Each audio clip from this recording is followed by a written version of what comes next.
Joining us now is Erginika. Okay. You're so happy. With stories trending around the world. Hello, Junex. I do have stories. You look sharp. You look sharp. How are you both today? Thank you so much, Ergi. Great. Thank you. You're looking sharper. Thank you. Well, good morning to you, viewers. Let's begin what's trending. Following the visit by the presidential candidate of the All Progressives Congress, Bola Ahmed Tinubu, to Reuben Fashoranti, a leader of the pan-Yoruba group Afenifere in Akure, the Ondo state capital, the acting leader of the group, Pa Ayo Adebanjo, on Monday, in a television interview, said that he had approved of the visit after Fashoranti had informed him about...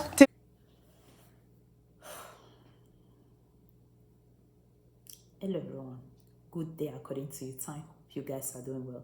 Please, if you are seeing my channel for the first time, don't forget to subscribe and also hit on the notification button. Please don't forget to like my page as well and share this video. Guys, I really have to show you this video where you will understand why Nigeria is having big problem. I will give you some example so that you will understand it, and I will leave you with the video because of time, because it's a bit long.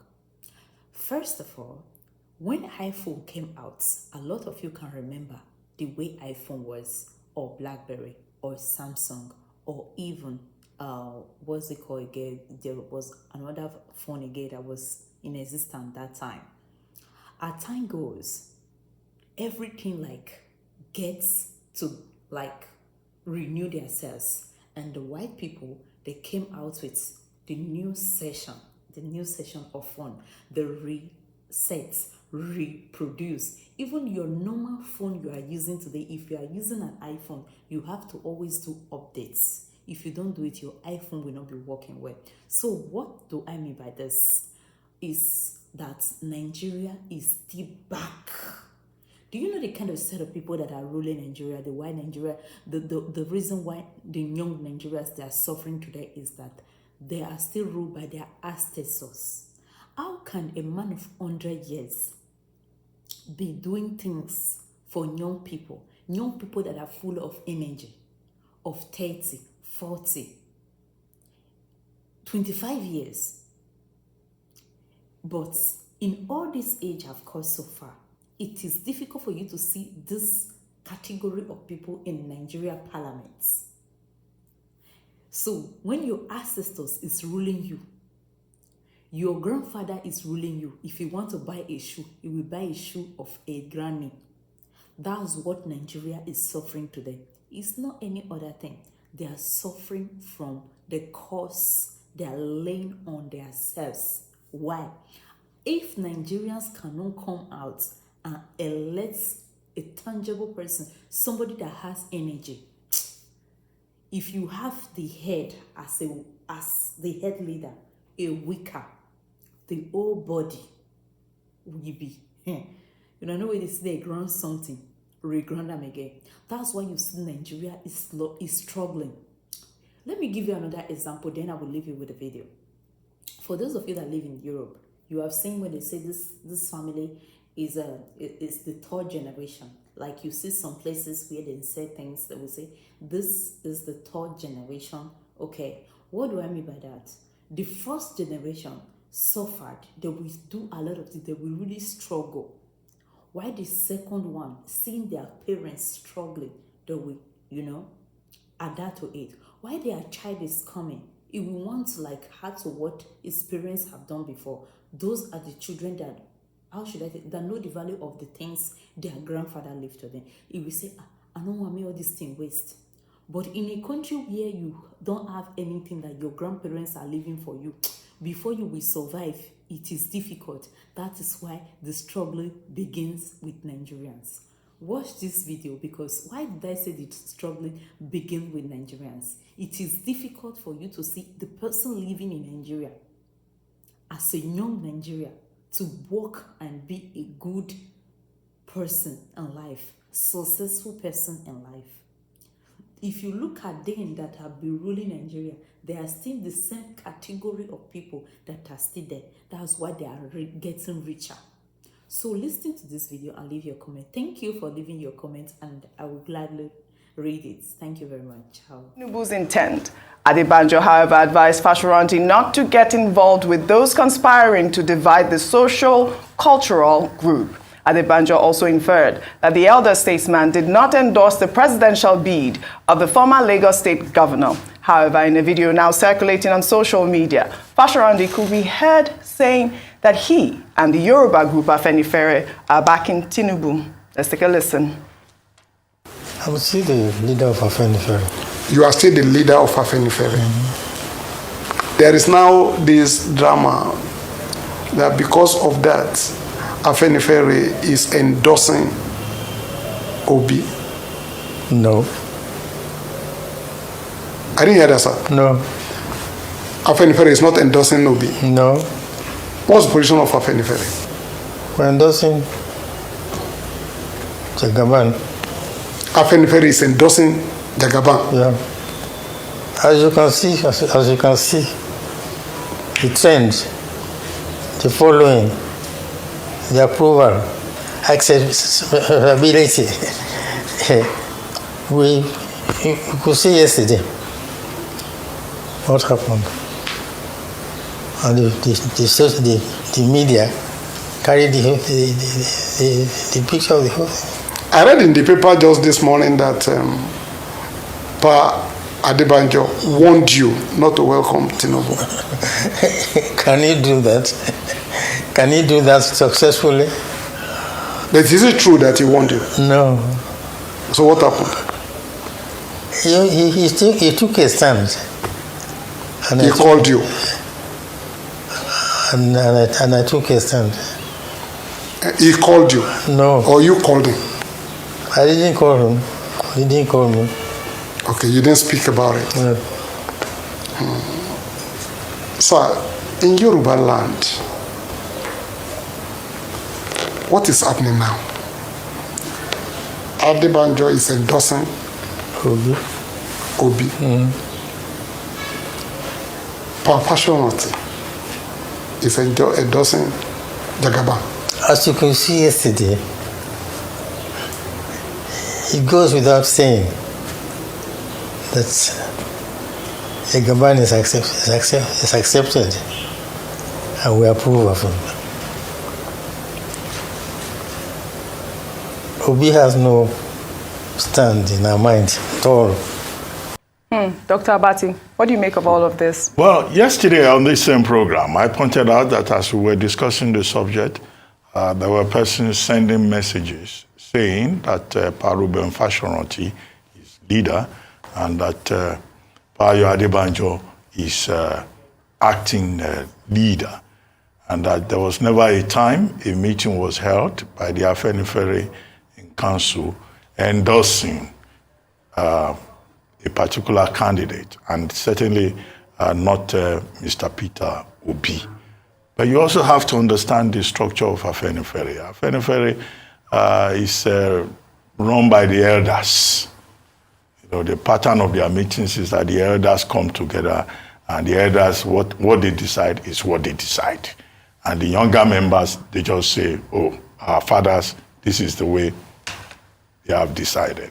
But the problem that has now been created now is that who is actually the leader of Afenifere?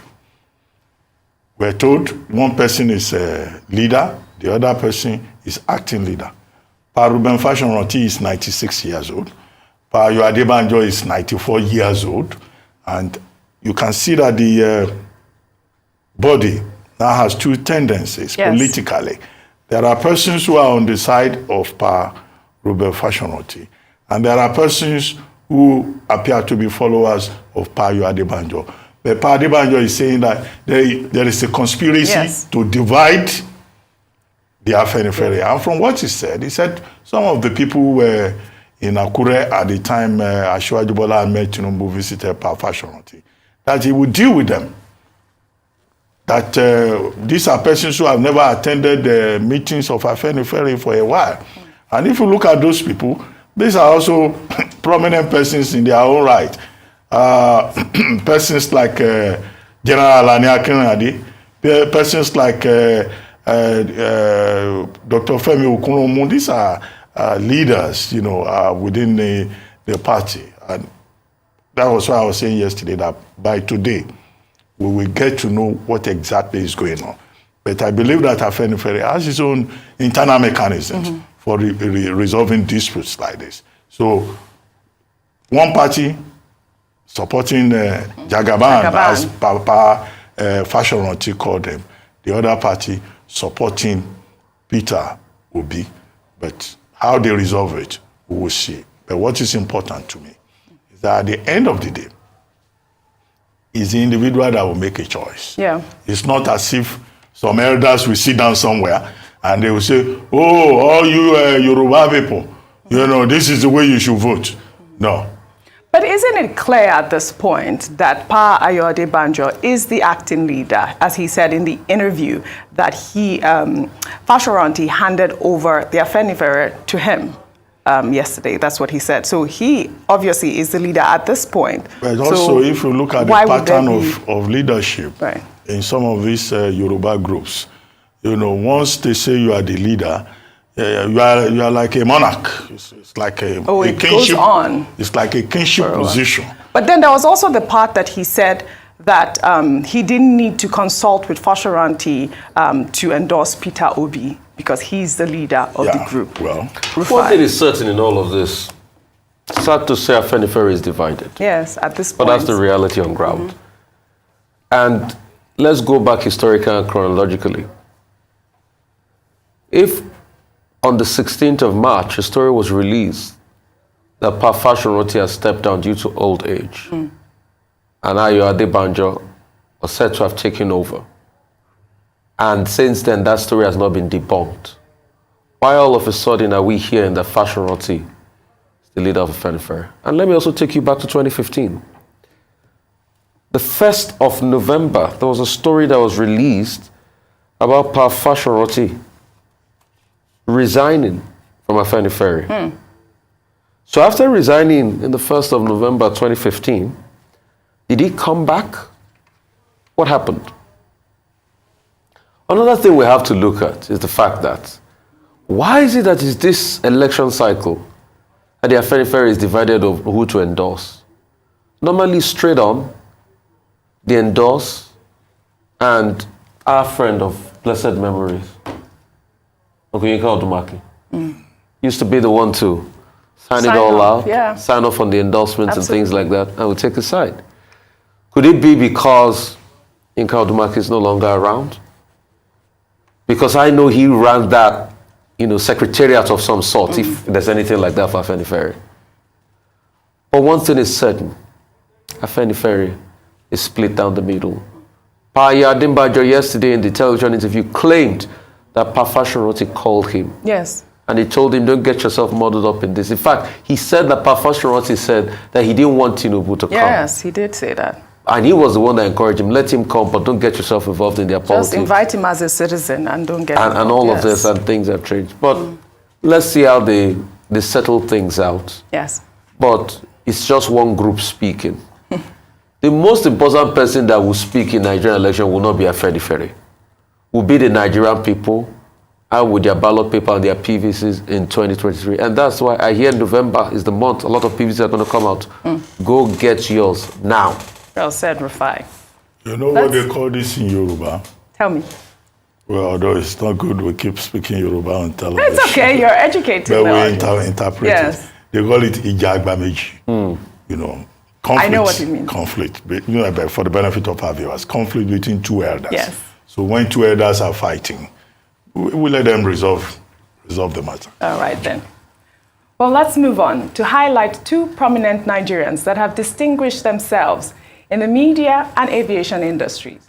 Prince Nduka Obaigbena, chairman of This Day Arise Media Group, and Alan Onyema, chairman of Air Peace Airlines. Both men were honored over the weekend for their industry and innovation by the prominent Alumni Association, Government College of Igelu GCU Class of Friends. Alan Onyema was awarded the Man of the Year for his landmark strides in aviation and his humanitarian interventions, while Prince Nduka Obaigbena was honored with the Mariner of the Century. Both men during the ceremony called on well-meaning Nigerians to come together to salvage the country's education sector. We all have to wake up together to save education in this country. You can imagine what we did when we did it as students. Can that be done today? We have to ensure that we find a means to salvage education, because government alone cannot fund education. Old boys of every school must first take over their schools as trustees and raise funding for the school. Government alone, no government alone anywhere in the world can fund education alone, especially tertiary education. You can do that at the primary or secondary school level, but at the tertiary level, it is difficult to depend on government and government alone to fund education. So I call on the corporate citizens and the corporate world to show a little bit more of CSR towards helping in the funding of education. I would even suggest maybe some kind of education tax, because without education we will be nowhere. Education is the key to everything we desire. I think that this is such an important call by both men about the education sector. Well, congratulations are in order for both men. Prince Nduka Obaibena, who recently received the Commander of the Order of the Niger, also received this award last night. I mean, it was on Sunday. I apologize. This event was on Sunday. Congratulations to both of them. Dr. Abati. Yes, congratulations are in order, and the two honorees are well chosen. The honor is well deserved. And Government College Ugelu is one of those, schools with a lot of historical importance. A school that was founded, I think, 1945. It was first a Wari Middle School before it later became Government College Ugelu. A school which, in terms of what it's been able to do in more than 75 years, has produced some of the most distinguished professionals that this country has ever known, including Professor Baro Ikime, B.A. Akporode, Ambassador B. Akporode Clark, Professor J.P. Clark, Professor Ishe Sage. The younger generations will include Charles Edosonwa. It's a school, with great historical importance. So for such a school to now even go out of their array of distinguished people to also say, oh, we want to have a special occasion to honor persons who have gone to other schools, but who embody the standards, the excellence that Government College Ugelu stood for. That's commendable. Prince Nduka Obaibena is a product of Edo College. Mr. Allen Oyama also went to another secondary school, but they've been honored as mariners. That's what products of that school call themselves. And it's a title that they don't joke with. It's a title that they are very proud of. I said both of them are most deserving. Mr. Obaibena is not new to education. He publishes one of the newspapers in this country that promotes education, enlightenment, information. He was involved in the Safe Schools initiative in Nigeria here with former UK Prime Minister Gordon Brown, and also former Minister of Finance, now WTO Director General Dr. Ngozi Okonjo-Iweala. And the point he made there, that government cannot do it alone, is a very valid point. That these days, look, all students have to remember their schools, because many of our schools have become empty shells.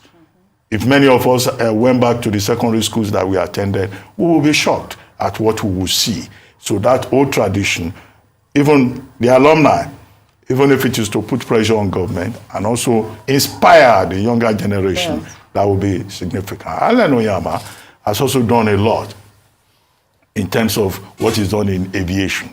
His patriotism, is remarkable. You'll recall when there was that crisis in South Africa, and he personally volunteered, aircraft to go and bring Nigerians who were in distress back home here. He's also one of the major employers of labor in Nigeria. Both of them are, great employers of labor. And their commitment to the country is something that should continue to be celebrated as good examples, as a source of inspiration for other Nigerians in a country where there are Nigerians who are involved in counterproductive efforts. Every Nigerian that we see with sterling contributions to the public space deserves to be celebrated. So congratulations to both of them. Absolutely. I mean, the call for education right now, you always speak about out-of-school children in Nigeria. I think it is so important for both men to lend their voice to that cause. I mean, it's very apt, and I'm really excited about, the honor coming to Prince Nduka Baegbana, because he's done a lot as regards education. And while speaking, he also talked about the quality and the standards. I mean, people like Prince Nduka Baegbana, way back, secondary school, university students, they had started leading the way in media conversations, as regards shaping the future. Prince Nduka Baegbana ran a column then called Leke Leke. He was a cartoonist. And these cartoons, were very insightful and impactful in shaping the conversation and the public space.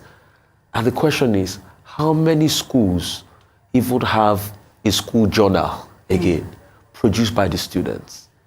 What are the literary and press clubs like? What are the extracurricular activities like? What do secondary school students even debate on? Do they have debate programs? Do we have mindset for them for intellectual exchange and things like that? So those are the things we should look back on now, how we can even improve quality, improve standard, improve interaction, so that our schools can be empowered everywhere in the world. There's a rating called PISA of schools everywhere in the world, numeracy and the likes. I know Nigeria has not gotten on that PISA rating thing, but if we were to be rated on PISA, what role are we going to take? Countries like Estonia have been able to help, show up the study of STEM in their country. Countries like China have done a lot, but where are we as regards education? Where are we as regards numeracy and learning? We have over 20 million out-of-school children. How are we buffering? How are we bringing the Almajiri children into the educational fold? Because see, if we lose this generation, we lose the future. And the only way we can take on this generation and take on the next generation is by investing in the education. But what is the budget to the education? ASU is on strike every now and then. We just came out of a strike, situation not yet resolved. We've not spent money in terms of research and development. All of these things are things government needs to introspect on. And I'm happy that they're putting the front burner on education. But congratulations to both of them, Yema and Prince Nduka Baegbana. Well said, Rufai. Congratulations are in order. Let's take another story. Reactions have trailed President Muhammadu Buhari's departure to the United Kingdom for a routine medical checkup. The president, who arrived in London last night, is expected to be back in the country by the second week of November. Buhari's visit is coming amid terror alerts issued by the United Kingdom and the United States of imminent attacks in the Federal Capital Territory, Abuja. Well, let's take this reaction from Ahmad, who wrote, "The United Kingdom issued a travel advisory on your capital city and cancelled flights, leaving many of your citizens stranded. Your government called the advisory reckless. You did not summon or demand a retraction from US or UK ambassadors. Instead, you went on a medical trip to the UK days later." In the meantime, the National Security Advisor, Babagana Mongono, while speaking with reporters after a security meeting on Monday, said that the security situation in Nigeria does not warrant travel advisories and terror warnings from the United States and the United Kingdom. He urged Nigerians to go about their lives, adding that the security agencies are putting measures in place to forestall any attack. Without giving the impression that Nigeria is skating on thin ice and we're about to implode, that I would want to dispel any illusion about any heightened sense of insecurity. It is false, it is irresponsible for anybody to give that signal. But there will be a lot of interpretations of this alert. It is an unnecessary distraction. As far as we are concerned, the safety, the security of Nigerians is paramount, and as far as we know, there's nothing untoward so far. Nigerians should be allowed to go about their legitimate undertakings without being put in a tight spot. The country is safe. Abuja is safe. All right. The security advisor says there's no danger. The country is safe. But I mean, the idea of President Muhammadu Buhari leaving at this point is what's making a lot of Nigerians react. I know you have always talked about. I look forward to the day tourism. when Nigerian president will be able to get their healthcare in Nigeria, and that's why it's incumbent on us to also ask our leaders. I know there's no legal backing to this, to show us medical reports as we vie for 2023 elections. You know, because we have a president that goes abroad every now and then. I'm not saying he shouldn't check his health, but let us also look at the optics on our nation. How many times have you seen an American president go to the UK for healthcare? Or the British Prime Minister go otherwise? And that's why good on the Vice President for taking that health procedure here at the Dodgers International Hospital. That spoke volumes, although it was politicized, but it's a big indication. This was the same healthcare system in Nigeria, the likes of University College Teaching Ibadan in the 70s, where the Saudi royal family used to come.